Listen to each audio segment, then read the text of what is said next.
Começa agora mais um episódio do nosso Santo Flow Podcast. Que alegria ter você aí do outro lado acompanhando a nossa programação. Que Deus abençoe a você e toda a sua família.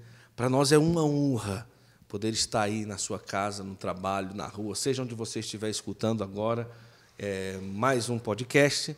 A gente se sente muito feliz, muito honrado com a sua presença e com a sua participação aqui.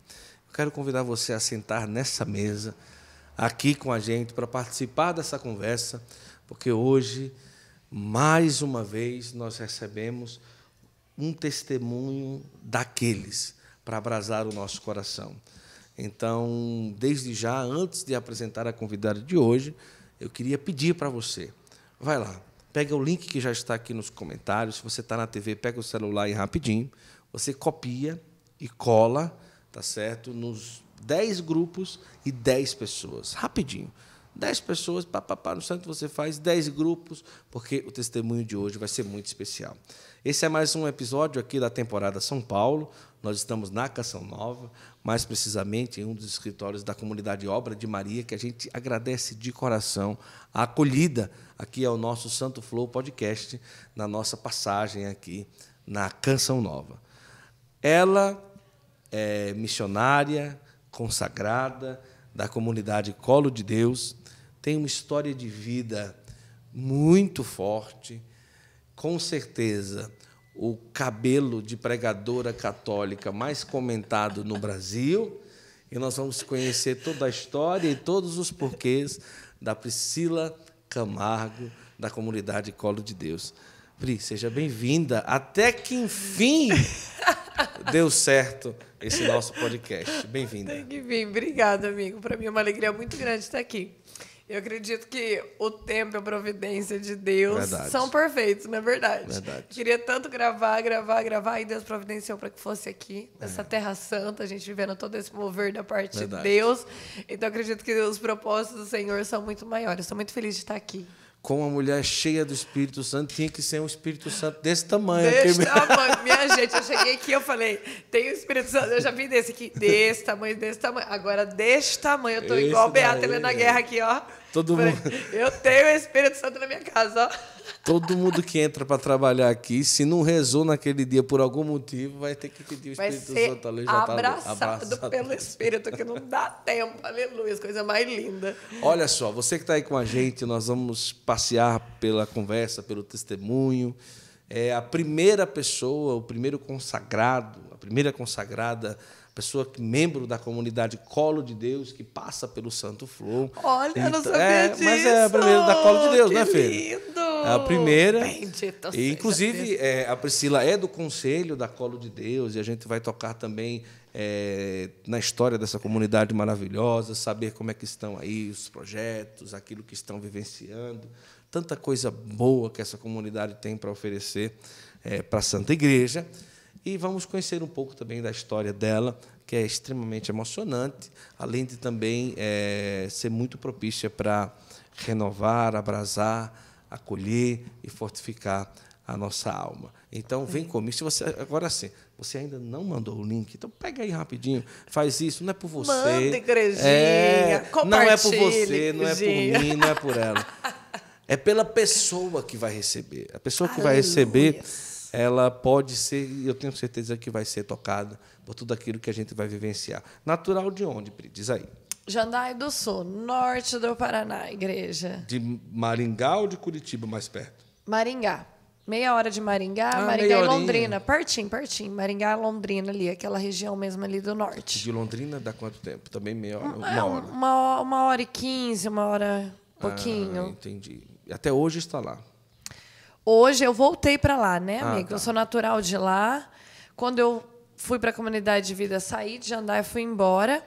Aí, quando aconteceu todo o período ali de doença da minha mãe, eu voltei. Aí, depois da morte da minha mãe, acabei ficando, porque a sede hoje da Colo de Deus está em Jandaia. Né? Então, acabou que deu certo de ficar ali, né? Que maravilha. Como que foi o início da vida? Nasceu numa família católica? O início da vida, como é que foi a história? Amigo, nasci numa família católica. Meus pais, assim, ó, eles amavam muito a Jesus. Eu sempre falo, aprendi a amar Jesus e Nossa Senhora vendo meu pai e minha mãe. Minha mãe ia trabalhar, era telefonista, então ela rezava o rosário, não dava para ela ficar com o rosário na mão, porque era um telefone aqui, outro aqui, escrevendo. Ela ia rezando o rosário e ia marcando com florzinhas no papel. Olha, sabe? Então foi assim que eu aprendi a rezar o rosário. Foi assim que eu aprendi a amar Nossa Senhora. Meu pai tinha uma devoção muito grande na Nossa Senhora Aparecida, Santa Rita de Cássia. Eu conheci Jesus na vida dos dois. Sempre falo isso, na vida dos dois. E ali eu sempre tive um desejo muito de ser de Deus, vendo meu pai e minha mãe. Eu te falo que eu tenho a honra, assim, né, amigo? A graça de ter tido pais presentes, amorosos, que viram mesmo a família do céu aqui na terra. E ali, muito novinha ainda, eu olhava para a igreja, assim, né, via aquele povo, aquele violão, aquelas músicas animadas, e já mexia comigo. Então, muito novinha, eu fui participar de grupo de oração. Não queria só missa, né? Meu pai, minha mãe era missa, aquilo que eles participavam ali, mas eu queria algo a mais.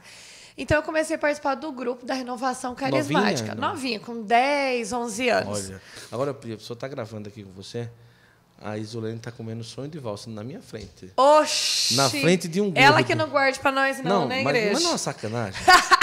Na hora da gravação, na frente de um Chocolate. gordo, ela abre um sonho de valsa de boa, como se fosse uma coisa, né? E tá ali de boa, né? Tudo bem, igreja. Como, né? Só tentando se concentrar na conversa. Olha ali, que coisa. Mas, rapaz, tá bom, tudo bem. Mas com 10 anos começou ali. Começou ali, amigo. E aí eu comecei a participar do grupo da Inovação Carismática. Ele realmente tive um batismo no Espírito Santo. Novinha. Eu lembro do dia que eu estava na igreja e que eu vi aquela oração em línguas. Gente, o que é isso? E o pregador estava falando, né? É um dom, o Espírito quer te dar peça. E eu já, naquele momento ali, comecei a orar em línguas. Então, desde novinha, já nos grupos de oração, já queria ser catequista. Daí, na época, eu não podia, novinha. Daí, auxiliava várias. Então, já tinha essa vivência, esse desejo de Deus. Até os 14, que foi quando tudo começou a acontecer, né? Começou a história do meu pai. Mas até ali, os 14 anos, era a minha vivência. Falo que foi um tempo muito feliz da minha vida, né? Com meu pai, com a minha mãe, provando de Deus dentro da minha casa, da minha família, provando dessa experiência. Quantos irmãos? Eu tinha um irmão nessa época, né? O Pedro Gabriel. Ele tinha... Na época, quando começou a acontecer tudo, né? Ele tinha 7 anos e eu tinha 14. Sim. Né? Que Jandaia do Sul, gente, 22 mil habitantes. Típica cidade interior, pequenininha, né? E aí... já vou entrar no meu pai. Não, pode entrar, fica à vontade. Não, pode entrar, fica à vontade. Vem por aqui, ó. Podcast é assim, fica à vontade. Estamos em casa. Vamos lá. E aí, meu pai era taxista lá na minha cidade, né? E aí, 4 meninos também, de Jandaia, da mesma cidade, né? Roubaram meu pai em plena luz do dia, latrocínio, roubo seguido de morte. Isso com 14 anos? Eu tinha 14 e meu irmão tinha 7. Agora, dos 10 ao 14, você ali falou que a partir dos 10 já teve ali essa experiência com o Espírito Santo, já queria ser catequista, aparentemente estava tudo caminhando bem, porque a sua mãe na igreja, o seu pai na igreja, você na igreja e tudo isso, mas aí aos 14 anos vem aí essa situação extremamente difícil, né? O seu pai, quantos que foram? Como que foi? Foi um roubo? Eles já sabiam? O seu pai estava com algo valioso? Foi algo que foi... Como que foi isso? Nada, amigo. Meu pai, na época, gente, tinha um Del Rey, que se valesse, valeu uns 5 mil reais naquela época, porque foi em 2001, né?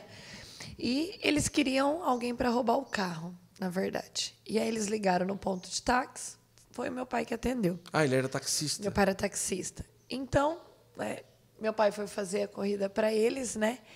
E qual foi o ponto, né, amigo? Eles conheciam o meu pai conhecia eles. Então, qual foi o ponto, né? Eles já estavam com intenção de matar o taxista, independente de quem fosse, né? Estou falando isso porque eu li o processo. Sim. Eles disseram isso no depoimento. E aí eles anunciaram, foi assim, 2h da tarde, plena luz do dia. Eles levaram meu pai para uma área rural, anunciaram o assalto. E no depoimento, né, eles alegaram que meu pai não reagiu ao assalto, que a única fala do meu pai para eles foi, né, não faz isso que vocês são muito novos. E eles deram 4 tiros na cabeça do meu pai, jogaram meu pai, né, para fora do carro. Meu pai ainda estava vivo. Nesse movimento deles arrastar o corpo do meu pai para jogar no porta-mala, um sitiante passou, viu, ligou para a polícia na hora. A polícia foi muito rápida, chegou perseguição a ele, socorreram ainda meu pai com vida. Só que foi isso. Meu pai tinha ajudado, inclusive, 2 deles. Até um deles, quando a família estava precisando mesmo, passando fome, gente. Nossa. Então, assim, a alegação deles foi que precisariam matar o meu pai, porque meu pai conhecia eles. Meu pai não reagiu ao assalto. E aí meu pai chegou a ser socorrido com vida e ele morreu naquele mesmo dia, às 6 da tarde. Meu pai fazia o programa da Ave Maria na rádio lá de Jandaia, às 6 da tarde, toda terça-feira. E era uma terça-feira. Então, meu pai chegou a ser socorrido com vida, foi para a UTI. Minha mãe chegou a ter um momento, né, ali com ele na UTI de despedida. Mas, 6 horas da tarde, Nossa Senhora veio buscar ele. Né? Aquele processo doloroso, ele teve morte cerebral, 4 tiros na cabeça. Imagina, foi muito brutal, né? Foi muito bruto. Então, no mesmo dia, ele faleceu. E ali, né, dos meninos, 2 foram presos no mesmo dia, um depois, e um outro ficou aquela coisa porque ele era de menor. Agora, imagina, pelo seu pai ter falado, vocês são muito novos, o quanto era grande o coração dele, né?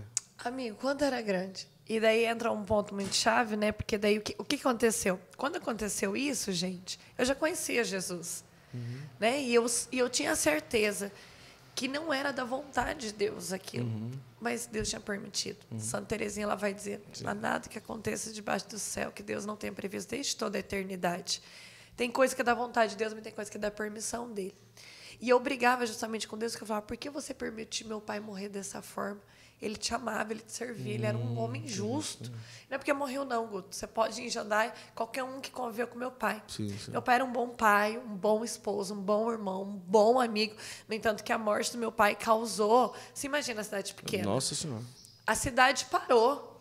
Né? Causou até uma revolta, até pela forma do crime. Então, assim, eu me revoltei muito contra Deus, porque eu falava, como você pode dizer que me ama? Que ama minha família, permite meu pai morrer desse jeito, eu ficar órfão dessa maneira, meu irmão ficar órfão com 7 anos, minha mãe ficar viúva dessa forma. E era o que me confrontava, sabe? E aí, nesse período, eu me afastei muito, assim, porque eu não queria ouvir Deus, eu não queria saber de Deus. Eu me revoltei contra Deus, porque de alguma forma eu achava que Deus era culpado. Menina, com 14 anos, né? Por mais que eu tinha uma experiência ali com Deus, a imaturidade ainda na fé, né? E aí... eu me afastei muito, fui viver as coisas assim que tem para os jovens. Nunca fui assim de usar drogas, essas coisas, não tem essa. Sim, mas eu fiquei longe de Deus. E aí, quando eu voltei, esse foi o ponto-chave. Porque como que foi a minha volta? Eu precisava ir no fórum, ali no processo do meu pai, no julgamento do meu pai. Teve um dia que eu estava ali no... Isso com que idade? Ai, Guto, nisso eu deveria ter ali por volta dos... já 18, 19. Porque já estava indo no fórum, né? Então já era de maior. Já era de maior, naquele processo ali do meu pai. Um dia eu cheguei lá e eu pedi para ver o processo. Isso nem pode, gente. Como foi isso? Só pelo Espírito Santo, só por ele mesmo. Porque eu senti e eu comecei a ler, Guto, o depoimento dos meninos. Comecei a ler ali o relato, né, dos policiais, do investigador na época. E aí o que mais me tocou, quando eu li a fala do meu pai. Porque quando eu li que meu pai tinha falado isso, qual foi o ponto? Eu me revoltei. Meu Deus, meu pai tinha que ter pedido misericórdia. Não me mate que eu tenho filho para criar, eu tenho família. E naquele momento, Guto, depois de tantos anos, eu ouvi a voz de Deus falar comigo novamente. Deus falar, Priscila, teu pai era tão meu, que ele não sabia o que ia acontecer. Mas ele já tinha perdoado aqueles meninos. Porque, Guto, ele não pensou nele. Ele pensou nos meninos, não faz isso, vocês vão acabar com a vida de vocês. Meu Deus, gente.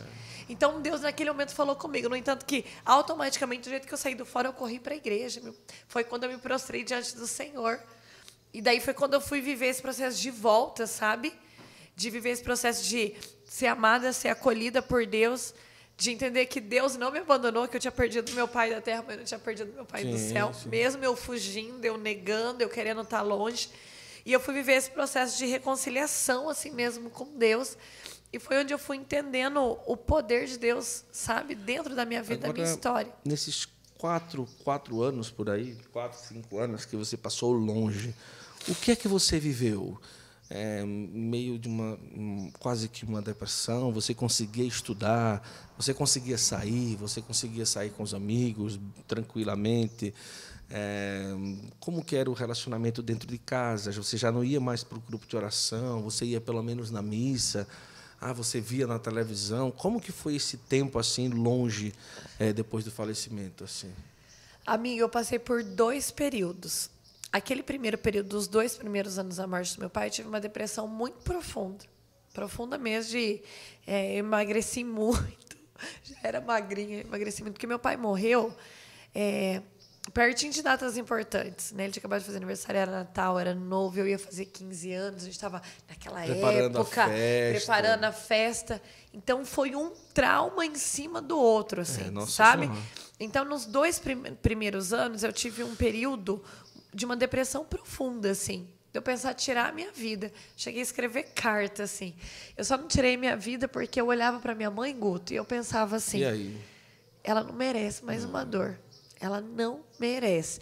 Então, nesse período, foi assim de eu ficar prostrada mesmo. Eu falo que foi o amor da minha mãe que me resgatou.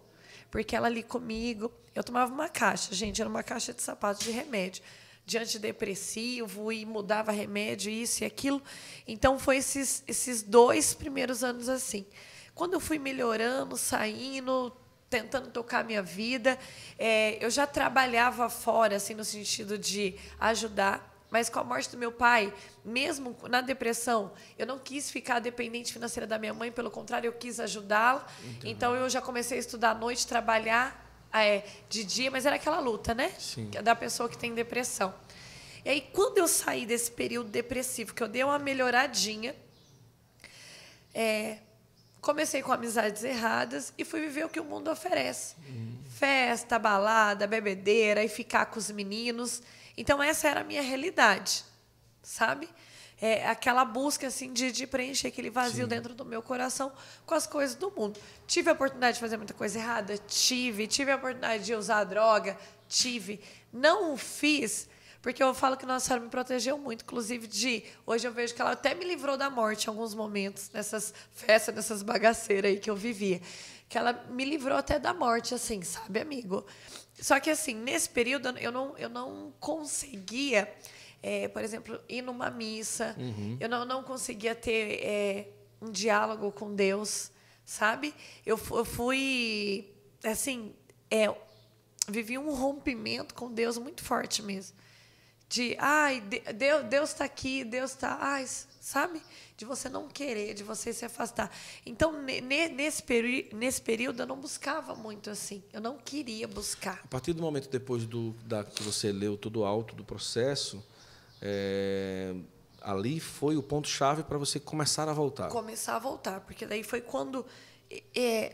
nesse dia que eu comecei a entender que a maior herança que meu pai tinha me deixado, Guto, era a fé. Sim. Era o Deus que ele servia. Ele faleceu como um santo. Isso é uma virtude de santidade. E aí foi quando eu comecei a voltar. Comecei a viver os sacramentos novamente, fui procurar uma confissão, voltei para a missa, sabe? Comecei a voltar assim mesmo. Era uma coisa assim, e era engraçado, porque eu estava longe de Deus, mas era assim, eu não saía sem um terço. Nossa Senhora, eu falo que é Nossa Senhora, porque ela sempre estava ali.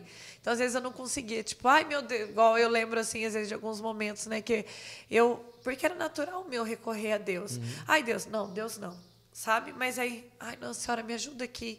Isso, aquilo, tinha esses pequenos flashes. Mas aí, quando aconteceu esse episódio, eu vi, eu preciso de Deus. Sim. Eu preciso de Deus. Então, foi quando me despertou. Então, foi quando eu voltei para a igreja, voltei para os sacramentos, voltei a procurar o grupo de oração, porque era onde, né, eu mais bebia. Comecei a ler a Bíblia novamente, que é uma coisa que eu sempre amei. Então, a Bíblia sempre esteve ali do meu lado, né, mas ficava. Comecei a beber novamente, comecei a viver esse processo, eu falo assim, de primeiro apaixonamento. De Deus vir me abraçar, cuidar de mim, desse apaixonamento. E daí já ali dentro do grupo de oração, na igreja novamente. E daí nesse período ali, né, foi ali uns 2 anos mais ou menos, aí Deus começou a me confrontar com a minha história. Porque assim, eu nunca quis vingança, nem minha família. Só que é óbvio que eu tinha muita raiva no meu coração, muito ódio. E eram pessoas ali da região? Lógico, né? Era ali da minha cidade. Então, lógico que eu olhava para aqueles meninos e eles tiraram o meu herói. Eles passaram pouco tempo presos, não? Não, amigo, eles ficaram muito tempo Muito presos. tempo. Muito tempo presos. Só o de menor, que na época não poderia ser preso, né? Só E que você daí chegava a ver? Não. a gente ficava sabendo de notícias deles. Mas nunca teve assim a questão de se encontrar. Nunca tive. Eu tive 2 tias que chegou a visitar 2 na cadeia, né? Que teve esse momento, mas eu nunca tive. Eu acompanhava, lógico, pelas notícias ali locais, porque foi um crime que abalou, né, a cidade, a região, e as notícias que a gente ia recebendo do nosso advogado, né? Entendi. Tá preso, daí, ó, pra você ter ideia, meu pai fazia parte da pastoral da carceragem.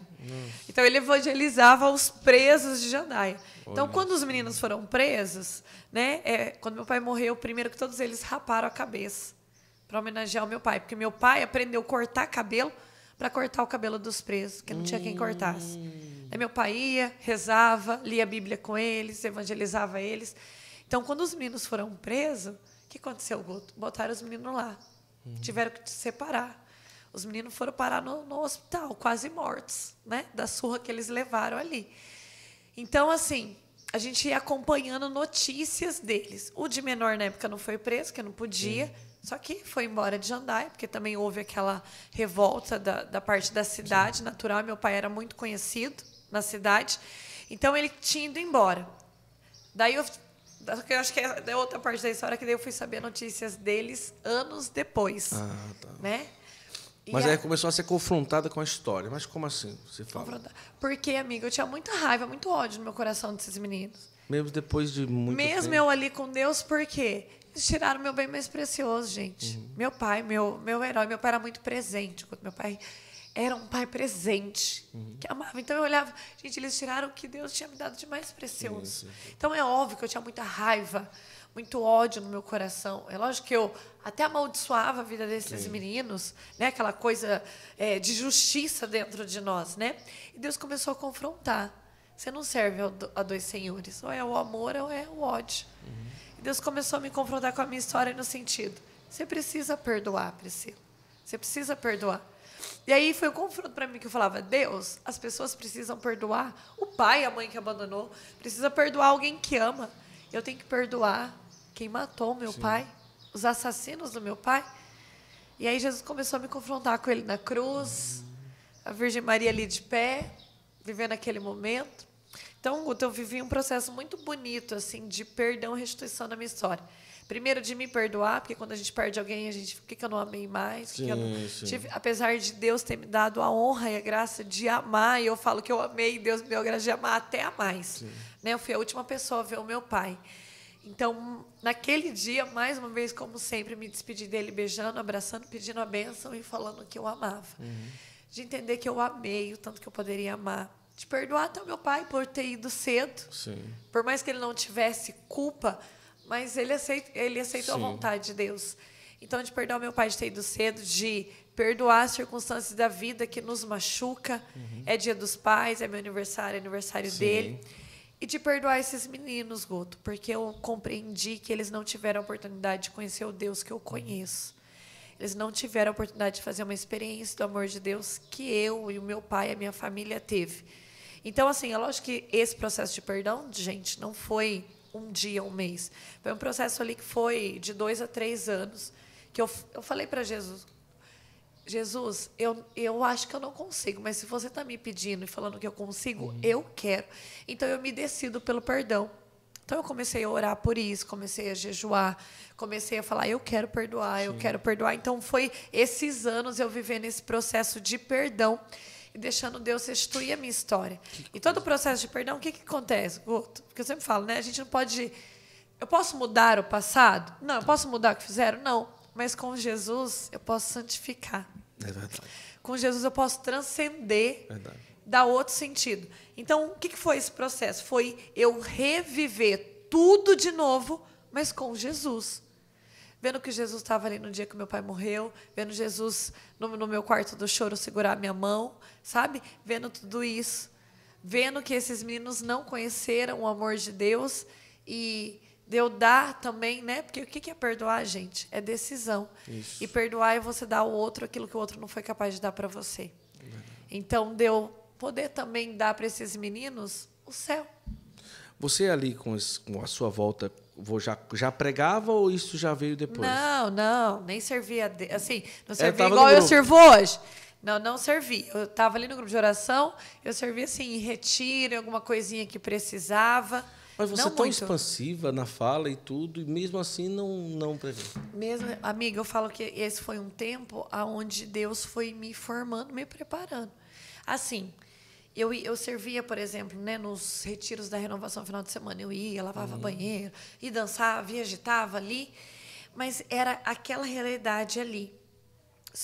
Eu sentia, assim, um incômodo muito grande no meu coração. Porque eu chegava domingo à noite após o retiro, eu voltava para casa e eu tinha um sentimento que eu não tinha dado tudo. E, na verdade, eu olhava até fisicamente. Eu dei, só que ao mesmo tempo tinha um incômodo, eu me sentia diferente dos outros. Só que eu ainda não sabia dizer o quê, entendeu? Eu não conseguia dar nome. E assim, como nessa época eu trabalhava o dia inteiro, estava na faculdade, estudando. Então, também tinha as coisas os meus sonhos. Então, ao mesmo tempo que eu estava sentindo esse incômodo, servir a Deus, viver nesse processo com Deus, eu estava estudando, eu estava tudo mais. Então, ao mesmo tempo, também o meu coração não estava totalmente em Deus. Porque também eu estava buscando aquilo que eu queria, minha faculdade, meu trabalho, ali. Então, era um pé na igreja e automaticamente um pezinho ali no mundo também. Porque nesse período eu vivendo tudo isso, Guto, eu vivia tudo isso, mas eu era assim, gente. Sábado à noite, não tem nada a ver, vou para uma baladinha, eu vou ser de Deus ali. Sim. Uma cervejinha aqui, não tem problema. Aí domingo cedo eu estava na missa. Você está entendendo? Eu não vivia a radicalidade em si. Verdade, é verdade. Você entendeu? Então eu era dividida ali. Eu não vivia a radicalidade do evangelho de verdade. Eu falava, eu sou de Deus, mas eu sou de Deus do meu jeito, naquilo que me enquadra, naquilo que me enquadra naquela época ali. Né? Lógico, no meu trabalho, tinha ali uns sinais de Deus, algo que Deus usava, algo que Deus fazia. Só que eu não era totalmente entregue, não era aquela radicalidade, sabe? Olha só que coisa, né? Agora, você ali, depois que você voltou, você realmente engrenou para um crescimento espiritual? E como que foi aí o processo? Você estava falando 18, mas aí, depois que você engrenou, graças a Deus, foi caminhando até que chegou na situação. Com que idade que chegou aí a situação, a primeira notícia de que alguma coisa estava acontecendo com a sua mãe? Com que idade? Com a minha mãe? Porque daí, gente, esse período, o que aconteceu nesse período? Né? Aí foi dos meus 20 até ali os 27. Eu vivendo esse processo com Deus. Colo de Deus ainda não? Ainda não. Vivendo esse processo com Deus, buscando aquilo que eu queria, porque eu tenho faculdade, eu fiz magistério, fiz faculdade, eu tenho 4 pós na área da educação. Ali estava namorando, né, há 4 anos. Então, chegou um ponto ali da minha vida, Guto, que eu ia realizar tudo aquilo que eu, Priscila, queria. Porque a gente estava comprando uma casa, ia ficar noivo, casar. Eu estava na minha 4ª pós, quase encaminhando para a 5ª, porque eu queria me tornar especialista em educação. E depois para o mestrado e doutorado na área da educação. No meu trabalho, eu crescendo. E, ao mesmo tempo, ali eu senti um incômodo com Deus. Só que quando eu senti esse incômodo com Deus, eu não sabia o que Deus queria. E, ao mesmo tempo, eu também tinha o meu querer. Então, eu ficava brigando. E ali, assim, eu sempre vinha aqui na Canção Nova, sabe? Sempre estava. Só que parece que sempre tinha um namoradinho, tinha alguma coisa mais importante. Quando chegou nesse ponto da minha vida, que eu estava para casar, ali já na minha 5ª pós, essas coisas acontecendo, que eu estava conquistando aquilo que eu queria, Deus começou a me incomodar. Vai para o Revolução Jesus na Canção Nova, vai para a Canção Nova na Revolução Jesus. E eu nunca tinha vindo no Revolução Jesus, tinha vindo vai na Revolução Jesus na Canção Nova, vai. E aí, eu falei, nossa, eu preciso ir. Tipo, isso, outubro, novembro. Dezembro, foi um missionário da Colo de Deus pregar no grupo lá em Jandai que eu servia. Sim. Só que nessa época, a Colo de Deus era 7 pessoas, não era conhecida. Tive essa experiência assim, com carisma. Nossa, que comunidade legal, tudo, tal. E eu já acompanhava, que foi nesse mesmo ano, a Colo de Deus, Porque o que me atraiu foi uma arte que tinha da Virgem de Guadalupe, de Nossa Senhora. E eu tinha lido a história, tinha achado bonito, mas só isso. E ali em dezembro, esse missionário foi lá e Deus mandando eu vim para a Canção Nova, no Revolução. Vim, gente. Naquele ano foi na primeira semana. E aí cheguei aqui nessa Capela do Silêncio e a gente estava querendo comprar uma casa, não estava dando certo. Eu cheguei, Jesus, me ajuda a comprar a casa, que eu quero casar, quero ter uma Sagrada Família, quero não sei o quê. Sabe quando você põe diante de Jesus, Guto, todos os sonhos, os planos que você quer? Eu fiz isso ali na Capela do Silêncio. E aí naquele dia Jesus falou assim, Priscila, esses são os seus planos. Eu tenho planos maiores para você. O que você quer viver? Jesus me fez uma pergunta. E eu sabia, Guto, que naquela semana que eu vim viver aqui na Canção Nova, a partir da minha decisão, se eu fosse ver os meus planos, eu sabia que eu ia alcançar tudo aquilo que eu queria. Que eu ia ter a bênção de Deus, sim, em tudo aquilo. Só que eu também fiquei pensando, quanto tempo eu sinto esse incômodo no meu coração, quanto tempo eu sinto Deus me chamar a algo e eu não consigo dar nome a entender. Sim. Quanto tempo eu estou fugindo, estou disfarçando, estou fingindo que não é comigo. E aí, qual foi o ponto, Guto? Eu pensei, eu posso voltar e eu vou ter uma vida feliz, só que eu não vou suportar viver os meus dias sem saber o que Deus tem para mim. O que é esses sonhos, essas promessas da parte de Deus? E naquele dia, Guto, eu tomei uma decisão de descobrir os sonhos, os desejos de Deus. E daí eu já falei, gente, se até hoje eu não consegui sozinha, eu não vou conseguir, preciso de ajuda. E naquela época, o que me atraía? Carisma Canção Nova. A vida missionária que os missionários tinham, porque eu já tinha certeza da minha vocação ao matrimônio. A vida missionária. Falei, cara, eu vou entrar para o processo vocacional da Canção Nova. Nessa época, eu não vivia a castidade no meu namoro. Saí daqui decidida, vou viver a castidade. Naquele dia, joguei meu anticoncepcional dentro da patente, fiz um compromisso com o Senhor aqui na Canção Nova e voltei decidida. Jesus, eu não sei o que você quer de mim, mas eu quero ver os seus planos. Agora me ajuda. O que vai acontecer? E aí, Guto, voltei, falei pro meu namorado, eu vou ver a castidade, se quiser ficar comigo, é isso aqui. Comecei a escrever minha carta, porque daí a Canção Nova tem que escrever um e-mail. Comecei. Só que qual era o meu ponto? Eu amava meu namorado na época, a gente estava para casar. E eu sabia que eu ia ter que ficar solteira se a Canção Nova me aceitasse. E eu comecei a escrever. Nisso que eu voltei, Vinícius e Bruna, que são meus amigos, que hoje também estão na obra, também tinham vindo comigo, vivido essa experiência aqui, também estavam procurando o lugar deles, sentindo esse algo a mais. Pri, a Colo de Deus faz uma tal de célula. Vamos fazer? Vamos. Entramos em contato, vivemos... Porque em dezembro, quando esse missionário foi, teve uma primeira célula. E aí a gente, na semana, vivendo a célula. E daí eu voltei e eu não conseguia terminar de escrever a carta. Primeira semana, em um mês. Primeira semana de fevereiro, retiro de carnaval da Renovação Carismática em Jandaia. Com quem? Colo de Deus. Quem era Colo de Deus naquela época? 7 pessoas. Aí, Guto, eu tive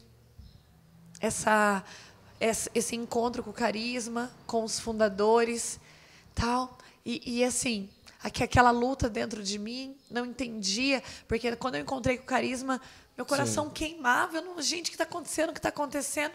E na época o Hugo, o fundador, né, o Vinícius e o Bruno decidiram, a gente vai entrar para o vocacional da Colo de Deus, Pri. E você? Eu falei, gente, eu não sei o que Deus quer de mim. E ali naqueles 4 dias do retiro de carnaval, Deus, o que você quer? O que está acontecendo? Eu ia para casa chorando, voltava queimando, tal. E daí no domingo eu tive uma conversa com o Hugo chegou, e daí, minha filha? E você? Eles vão entrar para o vocacional, e você? Aí a única coisa que eu falei para o Hugo naquele dia foi, eu estou namorando. Ele falou, você quer entrar, pode entrar namorando, eu autorizo. Era tudo que eu queria, Guto. Descobri o que Deus tinha para mim e não terminar o meu namoro. Entrei. Na outra semana eu já estava em Curitiba, conhecendo o galpão, conhecendo a casa da comunidade. Quando eu entrei no galpão, eu dei de cara com Nossa Senhora.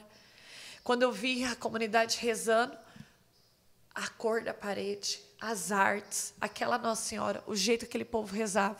Guto, eu chorei porque eu entendi naquele dia que não importava tudo que eu tinha vivido até aquele dia. Eu tinha encontrado o meu lugar.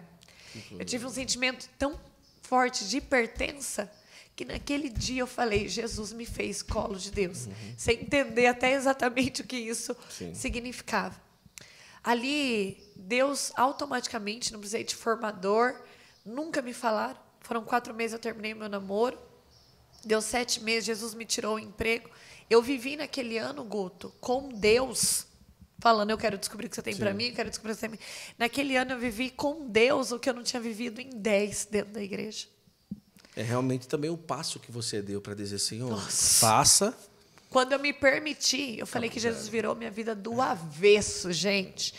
Foi o ano que eu mais sofri, mas foi o ano que eu fui mais avivada, mais curada.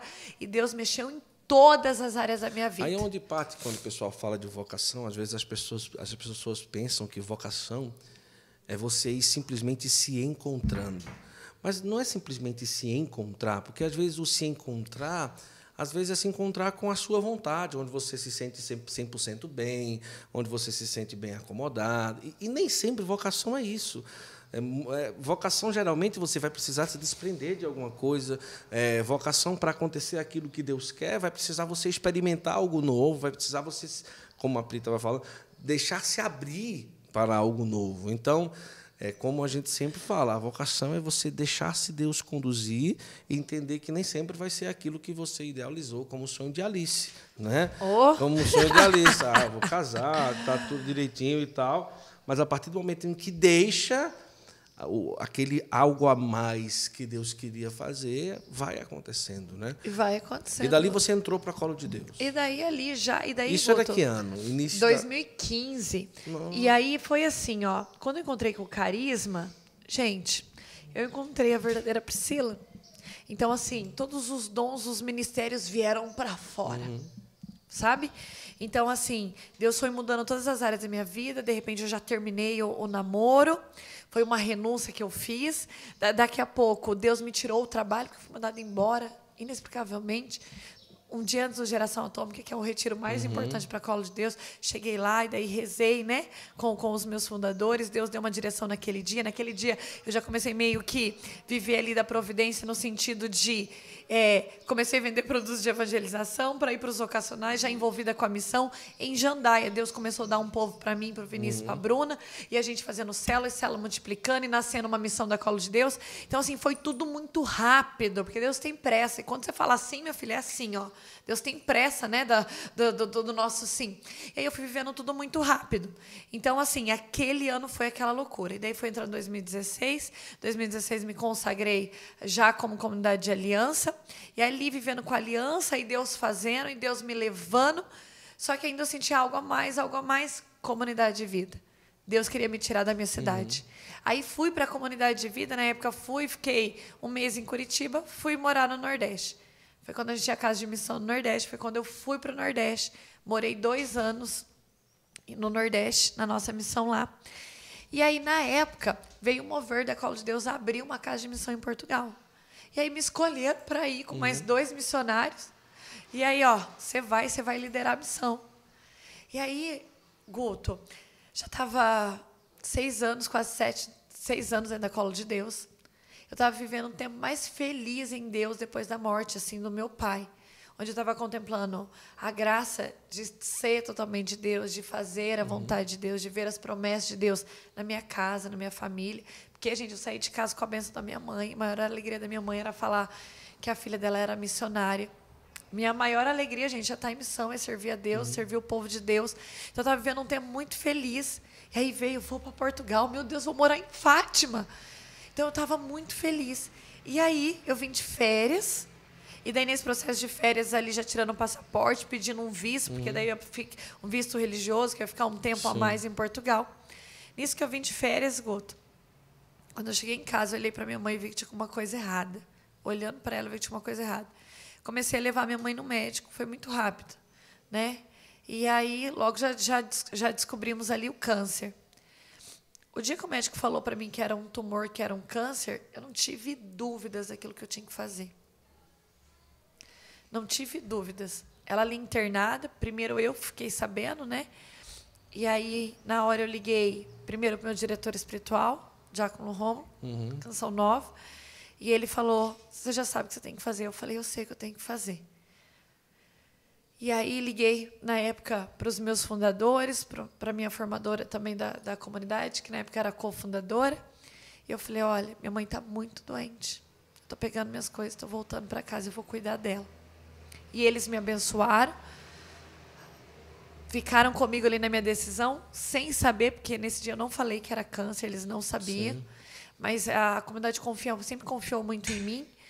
Pode ir, Priscila, faz o que precisa ser feito. Voltei para casa, foi assim, ó, saí do hospital, passei na comunidade de vida, Peguei todas as minhas coisas, joguei na mala, fui para casa sem saber o que aconteceu. E naquele dia eu entendi que a nação que Jesus estava me dando não era Portugal, era minha mãe, era minha casa, minha família. E aí fui cuidar da minha mãe.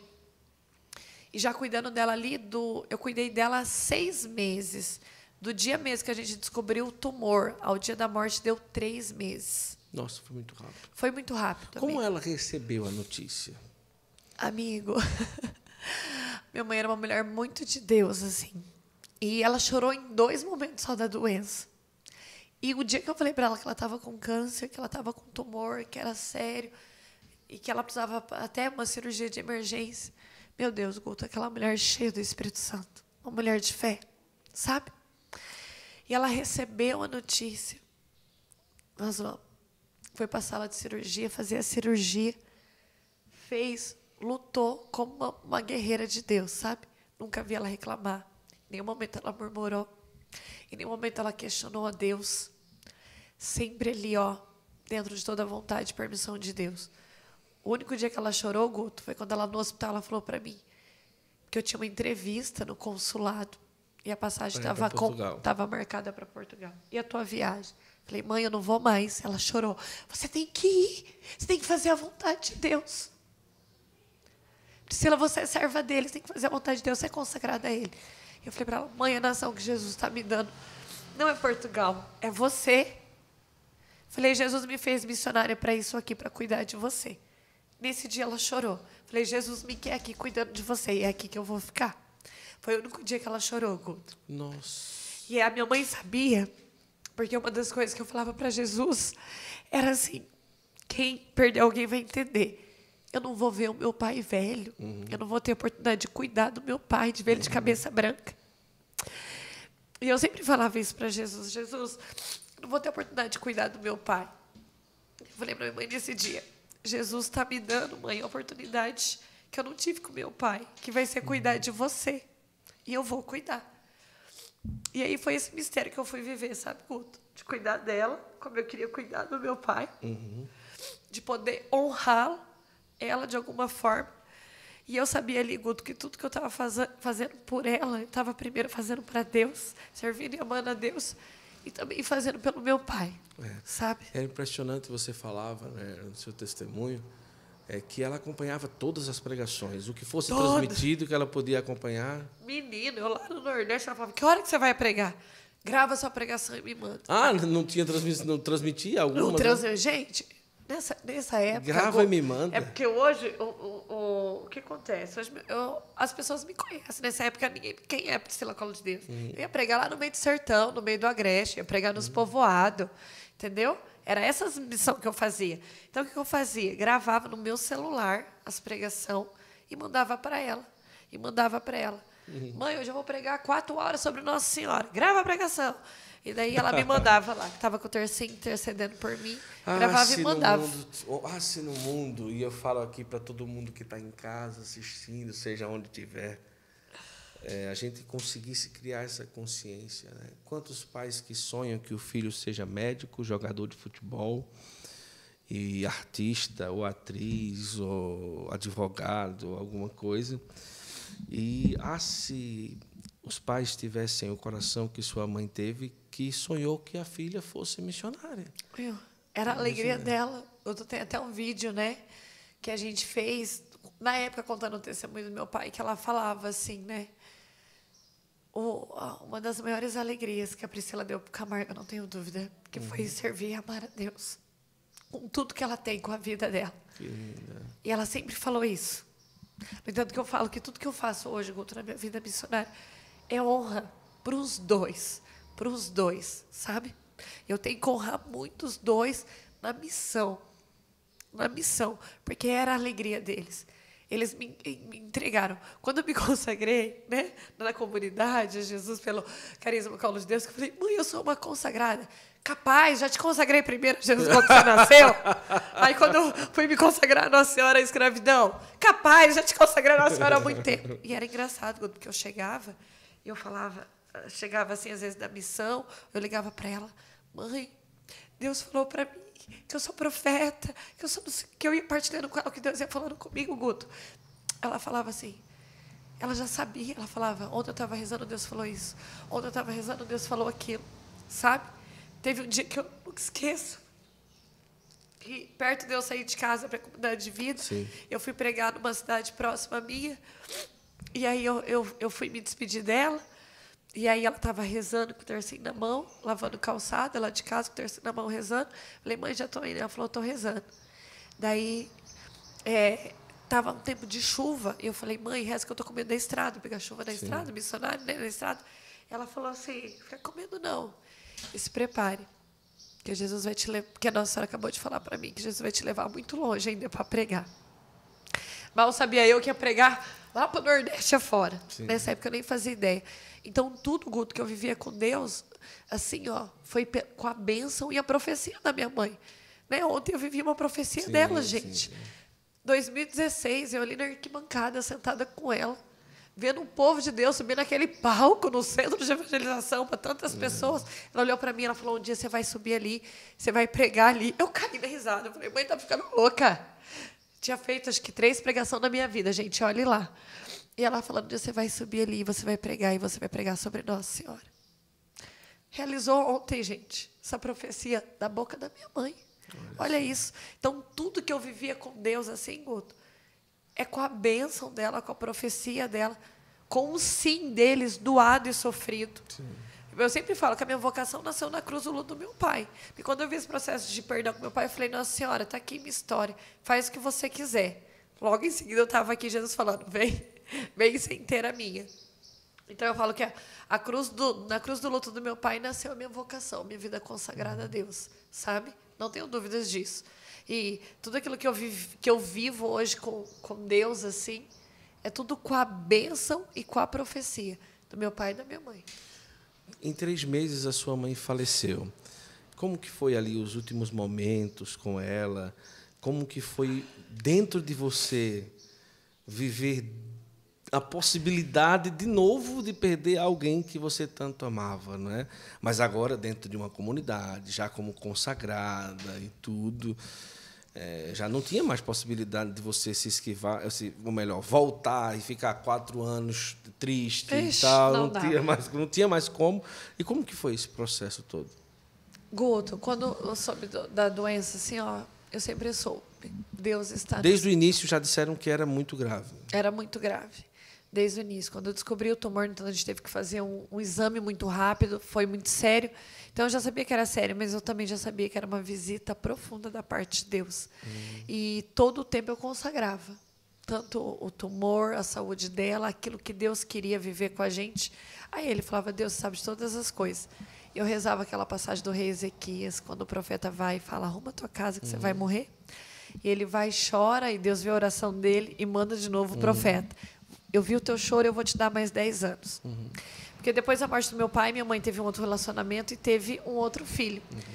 E na época, esse meu irmão, por lado de mãe, o Rafinha, né? Tinha 10 anos. E eu falava, Deus, dá mais 10 anos para minha mãe. Ô, chorativa, nada. Traga uma caixa, minha filha. Traga uma caixa de lenço lá, minha gente. E aí, eu falava, dá mais 10 anos para minha mãe. O Rafael não pode ficar órfão com 10 anos. Não pode, porque eu tinha ficado órfão com 14. Eu não queria, tudo aquilo que eu passei com meu pai, ver o meu irmãozinho passar. E aí eu orava, dá mais 10 anos, dá mais 10 anos. Mas toda a oração, Guto. No final, eu fazia a oração mais difícil. Senhor, mas acima de todas as coisas, faça-se a tua vontade. E a minha mãe rezava comigo isso todos os dias. Gente, todos os dias. O que eu mais fiz com a minha mãe foi orar. Sabe? E ali, já falando para ela, para oferecer como mortificação. E, ao mesmo tempo que eu fui cuidando dela fisicamente da doença, Guto, eu sabia que eu tinha que preparar ela para o céu. Então, ao mesmo tempo que eu fui cuidando, eu fui preparando a minha mãe para o céu. Isso me doía, me consumia. Como eu tive força, Guto, hoje eu vejo o estado da graça, porque às vezes eu vejo coisas que eu vivi, que eu rezei, que eu profetizei na vida dela, que nós oramos juntas. E assim, ó, eu sou chorativa, gente, quem me conhece sabe. Nunca eu derrubei uma lágrima com a minha mãe. Sempre com aquela força, aquela coragem. Mãe, nós vamos, sabe? Só que eu sempre falava, Deus, acima de tudo, que seja feita a tua vontade. Essa casa é sua. Essa casa é sua. Sempre foi. pode fazer o que você quiser. Era essa a minha oração e essa também a oração dela. Sempre, Guto, sempre, sabe? Então, em tudo ali, dentro do tratamento, eu tinha muita esperança. E eu falava para Jesus, Jesus, se você curar minha mãe, eu vou ter um milagre para contar. E você pode me mandar para onde você quiser. A minha vida já é tua. A gente quer barganhar com Deus. A minha vida já é tua. Você pode mandar para onde quiser. Daí eu falava, Jesus, eu vou ter um testemunho de cura de câncer. Cura minha mãe, Jesus. Cura minha mãe. Só que eu sempre falava, acima de tudo, faça a tua vontade, sem saber o que ia acontecer, sabe? E foi muito bonito, assim, esse processo, porque quando Deus me deu a oportunidade realmente de preparar ela para o céu, sabe? De rezar, quantos momentos de oração com a minha mãe, selando o passado dela, selando a mulher de Deus que ela era, entregando o câncer e colocando a nossa vida, a nossa casa, a nossa família à disposição de Deus. Tanto eu quanto ela, em todo o tempo. Oração que a gente mais fazia, Guto, novena da Beata Helena Guerra. Olha só.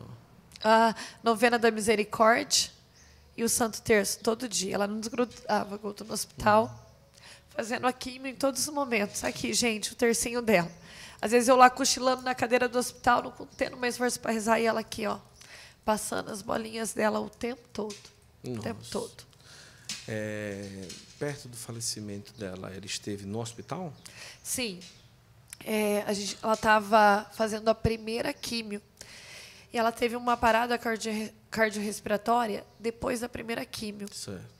Acabou a químio, o doutor falou para mim, vamos de alto, porque acabou a químio, ele já dispensa para ir para casa. Só que eu estava achando ela muito fraquinha, ela não tinha conseguido dormir bem à noite, não estava comendo direito. E eu falei, olha só, que era para ela ter dormido, ter morrido nos meus braços em casa. Mas Deus, ele move todas as coisas, né? E eu falei, doutor, não estou segura de ir para casa com ela. Mas daí você vai ter que ficar mais um dia no hospital. Já estava 5 dias com ela no hospital. Falei, doutor, não tem problema não, eu fico. E aí ele falou, então vamos ficar mais um dia. Porque daí eu falei, doutor, eu quero que ela coma e ela vai para casa forte. E aí, Guto, terminou a químio, a gente foi dar banho nela. E aí era eu que dava banho nela. Mas ela estava muito fraquinha. E ela falou que não ia aguentar ficar de pé. Pedi uma cadeira de rodas. Na hora que eu olhei a cadeira para dar banho nela, eu falei, vou judiar dela. Aí Deus colocou, gente, era assim, ó, eu estava no hospital, os médicos, as enfermeiras, tudo de Deus. Tudo pessoas que me ajudou de uma forma sobrenatural. Porque ali eu estava cuidando da minha mãe, cuidando do outro, rezando pelo médico. Era assim que eu fui vivendo todo esse período. E aí, quando eu fui dar banho nela, a enfermeira me ajudou a dar banho nela na cama, e ali ela teve uma parada cardiorrespiratória, e ela foi para a UTI. E aí eu vivi com a minha mãe na UTI o que ela viveu com o meu pai. Sim. E aí eu tive a oportunidade de entrar na UTI e eu sabia que poderia ser o último momento. Entrei mais uma vez com a relíquia da Beata Helena Guerra de Santa Faustina. E ali eu tive a oportunidade de ficar praticamente 2 horas com ela. E ali conversei com a minha mãe. Ali rezei mais uma vez, consagrei ela. Entreguei ela para Jesus, amigo. Eu falei para minha mãe, né, aquilo que ela falou para o meu pai. Se for da vontade de Deus, se é isso, que você vá para o céu, que seja hoje, mãe. Né, e eu estou aqui. Nós vamos viver a vontade de Deus junto. E consagrei ela mais uma vez ao Senhor. Falei, Senhor, acima de tudo, a tua vontade. E a única coisa que a minha mãe tinha me pedido era que se acontecesse alguma coisa com ela, o único medo dela era o Rafinha.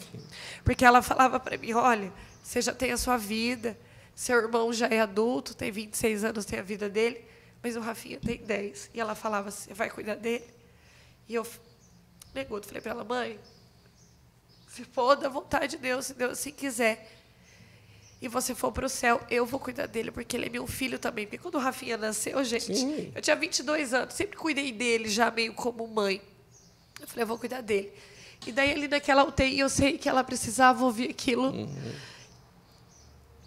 que era o único medo dela nesta terra. Porque eu sabia, esse era o único medo que tinha dentro do coração dela, Guto, o Rafinha. E aí eu falei para ela, mãe, se for da vontade de Deus que você for, você pode ir em paz. Que eu vou cuidar do Rafael. O Rafael é meu filho também. Se for da vontade de Deus, nós vamos passar isso junto. E esse foi o último momento ali. Rezei, cantei para ela, entreguei mais uma vez. À noite, ela morreu na madrugada. Na madrugada. E aí, de manhã, quando eu recebi a notícia da morte dela, eu ali no hospital ainda em choque, né? Porque eu tinha muita esperança no tratamento, amigo. Eu tinha muita esperança. Não vou negar, não, gente. O meu humano, eu tinha esperança nas químio, na rádio, na outra cirurgia que era previsto para fazer. E eu tinha esperança, assim, que Deus ia curar a minha mãe para a terra, não para o céu. E ali eu estava entendendo que Deus tinha curado ela para o céu. E que eu estava entregando para Jesus o meu bem mais precioso. E eu tive uma visualização, Guto. E nessa visualização eu me via com a minha mãe nos braços, junto com Nossa Senhora, entregando a minha mãe para Jesus. E Jesus ia, assim, era o céu. Azul, lindo. E eu queria ir junto. E nesse momento Nossa Senhora segurou o meu braço e falou, filhinha, você ainda não. Toda dor é por enquanto, o céu é logo ali. E eu entendi que Jesus com a minha mãe seguia um caminho e eu com Nossa Senhora seguia outro. E foi essa entrega, assim, sabe? Agora, 80% das pessoas que talvez lhe conheçam questionam o seu estilo de cabelo, não é? Eu acho que mais do que isso até, não é? Quem não lhe conhece, que vê uma pregadora, meu Deus, essa é uma feminista, é uma pregadora meio louca, é um exagero, ela quer chamar a atenção e tal. Mas como que foi a inspiração do corte de cabelo, né, e o porquê de tudo, né? Amigo, então. Só vira um pouquinho o pessoal ver, porque você está do lado... Você tá... Igrejinha aqui, rapadinho. Nível 2, né? Aqui, ó. Na verdade, minha cabeça é toda rapada. inteira. É só essa partezinha de cima, para dar essa disfarçadinha aqui, ó. Entendi. Que eu dou, entendeu, igreja? É assim. Disfarçada só de um lado, Disfarçada só de um lado, porque aqui aparece mesmo rapado. Inclusive tá grande, ó. Rapaz, semana passada já tá grande. Mas o que aconteceu? Teve o dia que eu fui dar banho na minha mãe, lavar o cabelo dela. E eu já sabia do câncer, ela ainda não, porque eu não tinha contado ainda. Eu estava esperando sair um resultado do exame para ser definido o tratamento, para que ela não sofresse, tentando poupar um pouquinho o sofrimento. E o cabelo dela estava caindo, e daí ela falou, nossa, meu cabelo está caindo tanto. E eu já falei, vou aproveitar. Eu falei, mãe, vamos cortar o seu cabelo? É bom que dá uma mudada, tal. E aí ela falou, não... Tive cabelo comprido a vida toda. Teu pai amava meu cabelo comprido. Não vou cortar, não. Guto, naquele dia eu sabia que ela ia perder o cabelo. Então eu sabia que ia ser uma das coisas mais difíceis para ela. Naquele momento o Espírito Santo já falou no meu coração. Ao sair daquele banho eu já liguei para o diretor espiritual e eu falei, eu vou rapar a cabeça. Na hora que eu liguei, na verdade, né? Eu falei, olha, eu fui dar banho na minha mãe, fui lavar o cabelo. Ele falou, eu sei o que você quer fazer. Eu falei, então. Ele falou, só que você não vai rapar a cabeça toda. Porque foi muito de Deus, porque ele falou assim, ó, vai escandalizar. Eu falei, mas como que eu vou rapar a cabeça? Não vai rapar a cabeça toda, não existe meio termo, né? Ele falou, dá um jeito, o Espírito Santo vai te inspirar. E aí eu fiquei com aquilo, Guto, fiquei com aquilo, e aí eu falei, cara, vou rapar aqui, vou deixar só um tal, porque eu fui pesquisando, vendo, e eu falei, ó, eu vou cortar, rapar, assim, cortar, e era até um pouquinho mais curtinho aqui, e vou deixar só a parte de cima. Perfeito. Fui, fiz, sem minha mãe saber, e assim... Foi muito de Deus, porque um dia depois, assim, que eu tive a inspiração, o Rafinha veio, e já ali, ele meio sabendo do tratamento, ele falou, Tata, eu não quero ver a mãe careca. Eu falei, filho, nós vamos ver a mãe careca, nós vamos ficar careca junto com a mãe, porque cabelo a gente corta, nasce, cresce, cabelo passa. Agora, o amor não. O amor que a gente dá na vida do outro culto nunca passa. O amor é uma semente do céu. Eu falei, não passa, filho. Se for preciso a gente ficar careca junto com a mãe, nós vamos ficar para amá-la, para fortalecê-la no amor. E eu fui, Guto, cortei. Tem um vídeo aqui, quando ela me via de cabelo cortado, ela chorava, ela passava a mão aqui na minha careca, ela falava, você é muito corajosa, você é muito forte, você é muito corajosa. Mãe, o nosso Deus é forte, o nosso Deus é corajoso em nós. Só precisa a gente ficar careca, a gente vai ficar. Aí ela já cortou o cabelo, trouxe aqui no ombro, já deu coragem para ela. E nas noites no hospital, ela passava a mão aqui, gente. Ela passava, quantas madrugadas, a gente orando, ela com a mão no terço, a outra ela passando a mão aqui na minha careca. E ela falando, Deus é nossa força, mãe, Deus é nossa força, Deus é nossa força. E, amiga, eu não tenho dúvida, assim, ó, foi um ato profético que eu fiz. Até quando eu sentei na cadeira do salão, as mulheres vão me entender, meu cabelo estava lindo, gente, estava aqui, estava, assim, maravilhoso.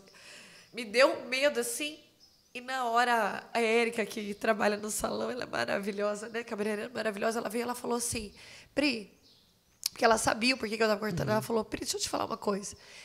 Isso que você está fazendo vai te dar muita força. Vai te dar muita força. Não tenha dúvida que Deus está recebendo tudo isso que você está fazendo. E ela até brincou. E outra coisa, você é bonita, você vai ficar estilosa. Eu não estava nem preocupada, gente, se ficar bonita ou feia. Eu estava preocupada em amar a minha mãe. E dar tudo que eu podia dar e amar ela de todas as formas. Inclusive dando meu cabelo. Essa era a minha única preocupação. Era só a única coisa que eu queria. Que ela sentisse amada, que ela sentisse que a gente ia passar junto. Que Deus estava com a gente. Que o físico, a doença, o corpo, ela já estava muito magra. Toda a limitação, o cabelo passava. Mas o amor e Deus que estava ali presente não ia passar nunca. Ela viu, depois que faleceu, você continuou. Então, aí passou esse período, depois do período ali do luto. Os primeiros meses eu não tinha nem condição de pensar em cabelo. Deu 5 meses, assim, que ela tinha morrido. Era o Geração Atômica, né? E ali eu era comunidade de vida, decidi vir para a Aliança para cuidar do Rafinha, né? Para poder dar aquilo que ele precisava. E aí eu falei, vou esperar o Geração e depois eu vou deixar meu cabelo crescer. Vou renovar minha consagração, vou deixar meu cabelo crescer. No Geração conheci o Rafinha, Rafael de Brito. E aí conheci, ele já viu minha história rezando por mim. A hora que acabou a oração, ele falou assim, o que você vai fazer com o seu cabelo? Eu falei, Rafael, agora eu vou deixar crescer, já passou, né? Eu cortei pela minha mãe, ela já morreu, então agora eu vou deixar crescer. Ele falou, não. Falou assim, olha, Priscila, Deus aceitou o teu cabelo como uma oferta, um incenso agradável que subiu ao céu. Pergunta para Jesus, porque tem algo de Deus no teu cabelo. E aí, Guta, eu fui rezar. Falei, Senhor, o que você quer com o meu cabelo? Vou deixar meu cabelo crescer. Posso deixar meu cabelo crescer? E aí Deus falou comigo com Atos 18, quando Paulo faz um voto e rapa o cabelo. E a gente sabe, gente, desde o Antigo Testamento, quando faz um voto com o Senhor, né? Tem um voto com o cabelo, ou você rapa ou você não corta, ou a navalha não passa sobre a tua cabeça, né? E aí eu senti mesmo, Deus pedindo um voto. Falei, Jesus, mas eu vou fazer um voto com você com o meu cabelo para quê? Aonde? Como, né? E aí Jesus falou, eu quero que toda vez que você rapar a tua cabeça, você ofereça para quem tem câncer. E, Guto, naquele momento ali, no alto do luto, o que eu menos queria ouvir era que alguém tinha câncer. Sim. Ainda mais eu rezar. Eu estava afastada de todas as missões. Eu estava, gente, no alto do meu luto, no pior momento do meu luto. Eu não queria saber de orar por alguém. Quem dirá por câncer? E eu fui confrontada mais uma vez pela minha história. Eu falei, Jesus, foi o câncer que matou minha mãe. Como você quer que eu reze para essas pessoas? Jesus falou, toda vez que você rapar o cabelo, você vai oferecer por essas pessoas. E aí, eu fiz um voto com Jesus. Somente o Rafinha sabia. Olha. E o meu diretor espiritual. Eu mantive em sigilo. Então, eu sabia de alguém que estava doente, eu ia para a missão, olha, ele está com câncer, eu pegava, qual que é o nome? Eu oferecia. E eu oferecia tudo isso no meu sigilo, no meu secreto. Foi 2 anos assim. 2 anos, às vezes, as pessoas questionando o meu cabelo, me julgando. Só que eu sabia que eu tinha que manter para mim com Jesus. Mais ou menos ali, quando fez 2 anos, Jesus me deu uma ordem. Priscila, começa a falar do seu cabelo. Falei, Jesus, teve briga. Não quero, é algo nosso. Né? É algo nosso. Começa a falar. Por que eu não falava, Guto? Porque eu sabia que isso era a cura do meu luto. Sim. Porque eu sabia que era cura para mim, que Jesus queria curar o meu coração, da entrega que eu tinha feito. Que Jesus queria restituir, me levantar após o luto. Então, eu entendia que era para mim. E Jesus curando o meu coração era uma forma de eu, através da minha dor, derramar amor na vida do outro. Em sigilo. Só que Deus me deu essa ordem. E aí eu comecei a falar. E aí eu comecei a viver um novo tempo onde as pessoas, agora sabendo disso, Priscila, reza aqui o nome, começou a ter um alcance maior, amigo. E aí eu comecei a provar de um outro tempo, dentro dessa oferta, desse voto, onde Deus está recolhendo essa oferta, onde estou tendo a oportunidade de rezar por mais pessoas, de alcançar mais pessoas. Eu não gosto de ficar falando assim, porque para mim os testemunhos é para Deus, entendeu, amigo? Mas toda vez que chega um testemunho, sabe? Na última vez a menina falou, Pri, você rezou, porque daí eu sempre posto o nome, porque no dia que eu vou rapar, eu escolho aqueles nomes. Então, eu oferto o cabelo, meu rosário, meu jejum, as minhas orações, minha regra de vida, tudo por aquelas pessoas. Então, às vezes, gente, hoje eu estou rezando por esse nome aqui que me deram, tal, né? Eu coloco. E aí, né? Na última, a menina mandou, Pri, você rezou pela minha mãe ontem. A gente acabou de sair do hospital e já, né, o testemunho. Eu vejo o que Deus faz, amigo. Primeiro para mim, para a cura do meu luto, do meu coração. E porque assim, tudo na vida do profeta é para render glória e honra a Deus. E eu vejo que é uma forma de Deus usar da minha dor, da minha oferta, da minha quebra, para ser bênção e sinal na vida dos outros. Eita, Jesus, temos que dar uma pausa, senão a Zulene vai morrer ali. Ela está derretendo até a alma ali. Mas não. Jesus! Ai, Nem Jesus. chorei, só tremi. Agora, é interessante. Então, pode-se dizer que a gente não consegue afirmar que o corte de cabelo será eterno, mas, por enquanto, é aquilo que Deus quer. Amigo, até Jesus, até a ordem de Jesus, Isso. vou seguindo. Tenho uma aliança com o Espírito Santo, que eu sou escravo do Espírito Santo. Então, até o Espírito Santo mover outra coisa, eu vou seguindo assim. E o amanhã é preocupação de Deus, né? Cada dia basta o seu cuidado. Eu sei que hoje Jesus está me pedindo isso. Agora, sim, uma coisa que eu ia perguntar. Você se identificou muito com as artes quando você chegou, a forma como a Colo de Deus fazia.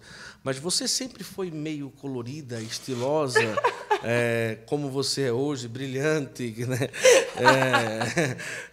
Estilosa, né? Os brincos bem delicados, bem. Mas você era assim antes da Colo, na juventude?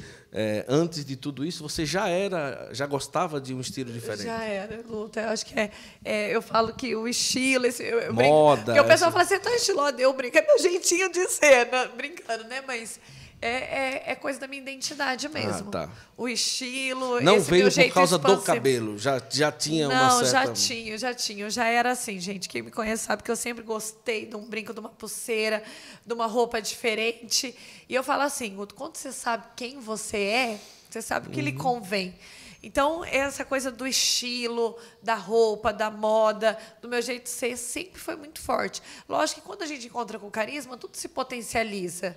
Né? Então, hoje, igual, Jesus usa até disso para evangelizar. Sim. Então, assim, isso é muito, muito maior do que a gente pensa. Mas eu sempre fui assim. Sempre falo que faz parte da minha personalidade, meu jeito de ser mesmo. Agora as pessoas olham, né, vê você pregando, rezando, conduzindo e tudo, mas nem sempre as pessoas identificam que ali tem uma profissional que se formou, que tem 5, 6. 4 pós. 4 pós. O que é que você estudou para as pessoas saberem? É importante, né, também isso. Gente, que eu sou professora, igrejinha. Na época eu fiz o magistério, hoje não tem mais. Naquela época sim. Fiz o magistério, tenho faculdade de geografia, né? E eu trabalhava na área da educação, gostava muito de trabalhar com educação infantil. Tenho 4 pós na área da educação. Neuropedagogia da educação, educação especial, psicomotricidade e arte terapia e arte educação. Então, todas na área da educação, gente. Ai, que maravilha, que coisa boa. Daí depois, ó, pra você ver como que é, né? Eu depois imagino. Conheci o Rafa, veio o Instituto. Isso. Né? Hoje eu sou professora, não trabalho mais nessa questão da área ali da educação, né? Hoje é tudo já dentro da espiritualidade, sim. da fé, da devoção. Mas, olha, né? O ser professora, o dom do ensino, né, amigo? O mestre, né? Ser mestre sempre teve dentro do meu coração. É impressionante. Hoje, vamos falar um pouco... Daqui a pouco a gente vai falar do Instituto São Rafael, que é uma oportunidade também para que você possa ver lá aquilo que é a Priscila na parte mais formativa, o Instagram também e todo o trabalho que ela faz nas redes sociais. Vai cair. 1, 2, 3 e aleluias! Caiu. Brilha Deus! E YouTube ainda precisa mais, né? Ainda não, amigo. Jesus não me levou para o YouTube ainda. Depois eu vou pedir a ele para levar. Amigo, é que eu sou muito hora. obediente à voz de Deus. Até que essa questão aqui, né? Eu estava até comentando com ele ontem, gente, do Instagram. Você é uma influência. Gente, eu só transbordo a minha vida missionária. Às vezes as pessoas falam, Priscila, que você não faz isso, que você não faz aquilo, por que você não faz? Porque Jesus ainda não mandou. O dia que Jesus mandar, eu faço. Eu vou aonde ele manda eu ir. Vai para o Instagram? Estou aqui. Fui para o Instagram porque Jesus falou. Aqui, ó, tem umas almas que você precisa alcançar. O que você está dando para essas almas? transborda o que você vive. É o que eu faço no Instagram. Eu transbordo o que eu vivo na missão. Né? Então, assim, o YouTube, não sei. Se Jesus mandar, eu vou. O livro. Jesus está movendo o livro. Eu vou aonde Jesus mandar. Né? Eu já recebi tantas propostas, com tantas coisas grandiosas, que eu poderia estar. Daí as pessoas, você não lança tal coisa, que você não faz tal coisa, lança uma marca de roupa, lança um negócio de joia, lança isso, lança aquilo. Eu vou lançar quando Jesus pedir, quando Jesus mandar, gente, sabe? Eu vou naquilo que o Espírito Santo mover. Você está certíssimo. Então, assim, talvez é algo que é da parte de Deus, porque isso inflama hoje o meu coração para aquilo que é da vontade de Deus. Né? Mas eu vou sensível. Eu estou sensível, amigo. Você participou do início da Colo de Deus. Você viu a Colo de Deus praticamente nascer. Quando estava 10 anos. Hoje nós somos 18 anos de Colo de Deus. 10 anos. 10 anos. Mas você, no caso, 10 anos, mas com a explosão no Brasil, você estava dentro. Estava dentro. Quando dentro. Eu conheci a comunidade não era conhecida, não tinha esse boom. Não tinha a explosão que foi, não é? Que é ainda, pode-se dizer assim. Mas, com com a saída do Hugo e tudo o que aconteceu, que todo mundo sabe, não adianta a gente, né, entrar em detalhes, como que você, como consagrada, pode ficar à vontade, pode vir. Aqui podcast é assim mesmo, pode vir, pode entrar, estamos totalmente em casa. Daqui a pouco é o Jogo do Brasil, viu? Aleluia! E, assim, como que você, Priscila, lidou com tudo isso, não é? E o quanto foi difícil, o quanto não foi, porque todo mundo via uma proximidade sua com o Hugo e toda aquela coisa. E como foi tudo isso, e como está hoje a Colo de Deus. Todo mundo sabe que eu sou muito sincero aqui nos podcasts, muito verdadeiro, e eu sempre sou assim. E as pessoas dizem, a Colo agora morreu, o Hugo saiu, a Colo morreu. Acho que você já ouviu isso mais de trilhões de vezes, né? Mas como que está hoje a Colo e como que foi você viver todo esse processo junto com a comunidade, né? Você hoje é do conselho, né? Sim. Que é a parte mais fácil da comunidade. Ai, meu Deus! Mas vai lá, diga. Amigo, então, é lógico que existe o baque humano, né? Só que meu coração sempre teve muito em Jesus, assim. Porque nós precisamos entender o que é o carisma, né? Porque numa comunidade, né? Todas as novas comunidades têm um carisma que é puro, que é santo, que é intocável. Pode passar conta. Mas qual é a mão de obra do carisma? Qual é a matéria-prima do carisma? É o humano. Sim. E o humano é falho. Então, lógico que a gente sempre vê dentro da vida comunitária aquilo que é humano muitas vezes pesar.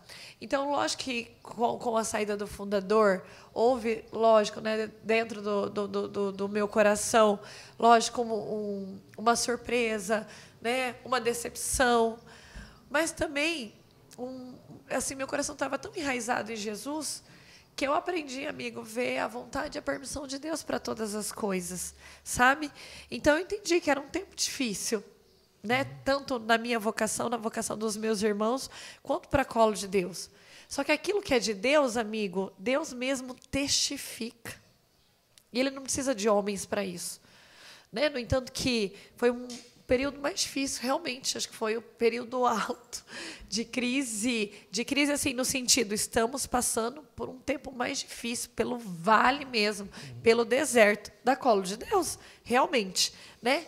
E ali, Deus veio testificar que era dele, que o carisma era real, que o carisma era santo, que o carisma era intocável.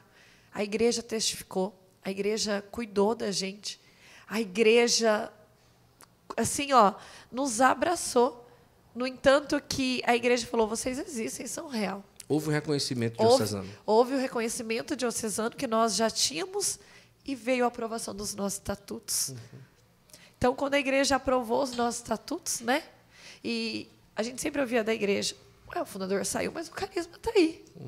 Né? Então, se a gente for estudar, né, as novas comunidades, nós vemos, existe sim a pessoa do fundador, existe sim o carisma fundante, mas existe os cofundadores, né?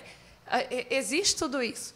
E a igreja testificou que o carisma era real, nós testificando com a nossa fidelidade, com a nossa vida, Sim. porque não é porque uma pessoa desistiu e não quer mais que a obra de Deus acaba. Porque se ela é de Deus, gente. Né? E a igreja testificou isso. Então, foi aquele período de choro, né? Foi aquele período ali de luta, mas também, amigo, foi aquele período onde Deus testificou aquilo que era dele, sabe? Que Deus cuidou, que Deus mostrou o poder dele, que Deus mostrou que, ó, esse carisma é meu, sabe? Foi o tempo onde nós vimos Nossa Senhora gritar: a dona da Colo de Deus sou eu, gente. Onde a Virgem Maria gritou para nós, os consagrados antigos, para o governo da obra: a dona da Colo de Deus sou eu. Sou eu. E aí, assim, né? A gente é amparado, cuidado pela igreja, a igreja testificando, a igreja falando para nós: Sim, continuem, sejam fiéis, continuem. E agora, gente, com a aprovação dos nossos estatutos, né? Então, a Colo de Deus, amigo, segue amando a Jesus. Tá viva. A Colo de Deus segue sendo aquilo que nós somos chamados a ser, sabe? Como a Virgem Maria. Fiel, gente. A Colo de Deus, vocês sabem, é aquela loucura, é aquele avivamento. Talvez aqui, onde que está a Colo de Deus? Talvez a gente poderia falar: nossa, a Colo de Deus está no cenáculo. Mas a Colo de Deus também já esteve aos pés da cruz do Senhor, vivendo também toda a luta, todo o sacrifício, talvez todas as coisas que muitas vezes não passa pela nossa compreensão, e não precisa, porque Deus não quer a nossa compreensão hoje. Deus não quer da Colo de Deus uma compreensão e uma justificativa. Deus quer a nossa fidelidade. E os que ficaram entenderam isso, e a gente está dando isso. A nossa fidelidade ao amor, aquilo que Jesus nos sustentou. E aí, amigo, Deus sempre, desde esse dia que eu te falei, que eu tive certeza que eu era Colo de Deus, testificada pelos fundadores, tudo, Deus também levanta dentro de uma obra os guardiões do carisma. E foi o tempo onde se levantou esses consagrados que eram guardião do carisma, que guardou, que está vivendo o carisma, que está levando o carisma, e que a igreja está falando: ide, vai, vocês são a nossa primavera, vai.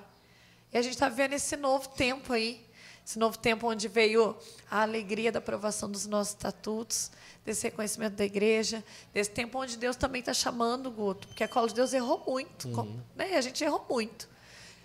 Porque a matéria, né, gente? A matéria-prima do carisma é humana. A gente errou muito, onde Deus está nos dando a oportunidade de reparar, de sermos melhores, de amadurecer, de crescer, de sermos ainda mais santos. Que lindo, que lindo. Um abraço para todos da Colo de Deus. Você tem que ir lá na nossa sede. Pois é. Conhecer a nossa sede. Pois é. Eu teria Daria muita vários honra, podcasts. muita alegria. Daria muitos lá. Vamos rezar, vamos ver, né? Eu acredito, eu tenho um amor muito grande à Colo de Deus, e quem nunca cantou uma música da Colo, né? Mas é importante esse processo, o pessoal entender que a Colo não foi uma banda, ou não é uma banda que toca músicas bonitas e ungidas, né? É toda uma comunidade, toda uma estrutura que a igreja abraçou, né, e abraça, e que agora, de uma forma mais sólida, ela vai crescendo com uma base mais sustentável, uma base que tem realmente raiz em Jesus, né?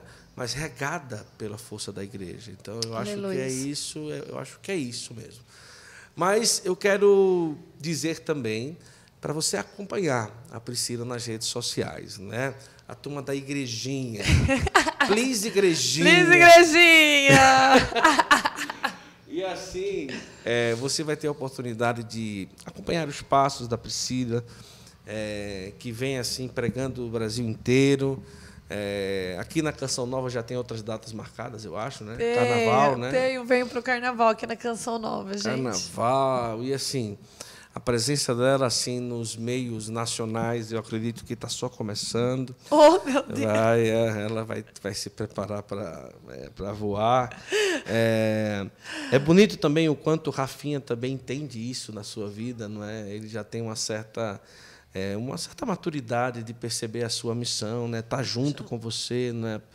A gente percebe que ele tem assim uma certa abertura, não é? Ele não alimenta revolta dentro de si, não é? Ele está ali, está com você, não é? Ele é minha primeira missão hoje, né, Guto? Eu falo que não foi... Porque assim, ó, gente, ele veio... Não foi eu que quis, não foi eu que escolhi, não foi consequência. Jesus me deu. Então, eu falo, ele é minha primeira missão. Então, assim, ó, se eu sou colo de Deus, tá comigo. Sim. Então, assim, ele vai para as missões comigo, ele gosta, ele se sente bem. Ele se sente. Às vezes, ele é mais envolvido que eu. Né? Ele tem vivido comigo e desde a morte da minha mãe, eu tenho ensinado a ele, né? Como que nós amamos e honramos, né? Sempre falo para ele, como que a gente honra a mamãe? Sendo de Deus, vivendo aquilo que ela vivia, né, sendo fiel àquilo que ela acreditava até o final. E ele ama, Guto, com a graça do bom Deus, é a minha sementinha aí, que meu filho do coração, né, que estou plantando. E ele ama, gente, ele ama viajar. Ó, às vezes, nós já passamos perrengue na missão, porque o missionário passa perrengue na missão, o bichinho vai, e ele aguenta, e ele se diverte, entendeu? Olha, e tá legal. junto comigo nessa. E isso confirma para mim ainda mais a vontade de Deus, sabe? Na minha vida, na minha casa, na minha família. Que lindo. Eu quero agradecer, quero que você também procure, além das redes sociais, né, no Instagram é Pri Colo de Deus. Pri Colo de Deus. E também você procura o Instituto São Rafael. Qual que é a sua parte lá no Instituto? O que é que você forma lá, o pessoal? Você participa em que área dos ensinamentos que o Instituto oferece? Principalmente ali, eu ajudo muito na parte do estudo bíblico, da fé, da devoção e da espiritualidade. Boa. E interessante, né, que a gente viu aqui no encontro, né, como você consegue chegar a todos os públicos de todas as idades, né, mesmo com uma aparência extremamente para o jovem, não é? O jovem, Mas todo mundo se envolve, gosta e é muito interessante. E as pessoas, e eu percebo também que aquelas senhoras assim, talvez escutando o seu testemunho, é como se elas também lhe adotassem, lhe abraçassem. Nossa, não é? muito, amigo. Não é? Vem cá, você também. Você eu tô ontem aqui, lá, né? vem cá. E era aquele amor assim maternal, aquela presença, não é? Então, assim, nosso Senhor, ele foi muito bondoso, não é?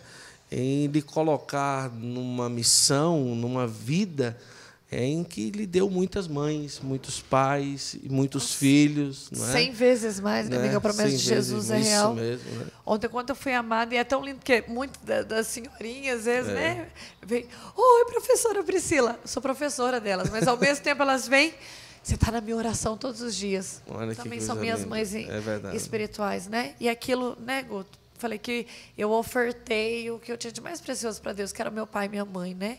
Sempre uso a frase de Santa Teresinha: o bom Deus fez os meus pais mais dignos do céu do que da terra. Sim. Deus me dá 100 vezes mais, gente. Você não foi ainda lá em Santa Teresinha, né? Ainda não. Ai, meu Deus, você vai morrer com o coração. Ainda não. É um dos lugares mais emocionantes. Ai, Jesus, me leva, Deus. Sua filha está pronta. Mas, igreja, Deus me dá 100 vezes mais em irmãos, pai, mãe. Às vezes, Guto, eu olho as pessoas que Deus coloca na minha vida. Eu sempre me emociono, gente. Porque Deus põe tanta gente de Deus na minha vida para cuidar de mim, para me sustentar. E, assim, ó, para ser aquele apoio em tudo. Eu sempre falo, não tenho medo de dar para Deus. Porque eu dei para Deus e Deus está me dando 100 vezes mais, 100 vezes mais. E aí eu vejo que isso potencializa, sabe? Verdade. Que é um dom precioso que Deus me deu. De entrar em lugares, de falar para todos os públicos, seja criança, pré-adolescente, jovem, adulto, os velhinhos, senhorinhas. Deus me deu esse dom. Eu sempre soube, uma coisa que sempre eu escutei, tanto de Deus, a parte de Deus, e testificado na oração, já tem gente que rezou por mim. Priscila, Deus te fez além muros, colo de Deus. Eu sempre tive um entendimento. Eu sou também para os meus irmãos, mas eu sou além. Isso. Sempre soube disso, sempre soube que o meu chamado era muito grande. Até partilhar com você, né? Às vezes eu não tenho noção onde Deus tem me levado, o que Deus tem feito. Mas eu sempre soube que era assim. Né? Deus, tem um brilho a Deus, né, amigo? Que às vezes a pessoa, o que é o brilho a Deus?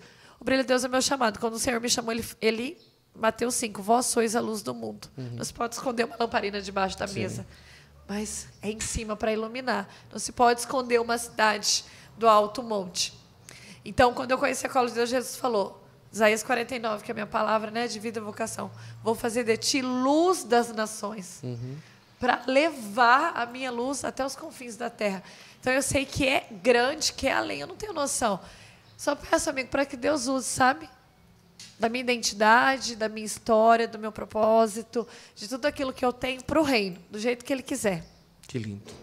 Coloque aí nos comentários o que é que você achou da nossa conversa. Bota Brilha Deus, bota Brilha Please Igrejinha, faz tudo aí, coloca tudo nos comentários. Eu queria que partilha esse podcast, Eu Igrejinha. queria que você pedisse, colocasse aí nos comentários também todas as cidades, de onde você acompanha o nosso podcast, qual cidade, qual estado, qual país, que você também compartilhasse o link. Eu quero dizer que a partir de amanhã você pode acompanhar esse podcast no Spotify, Deezer, Google Podcast, Apple Music, TikTok, Instagram, Kawaii, tudo quanto é buraco, a gente está por aí.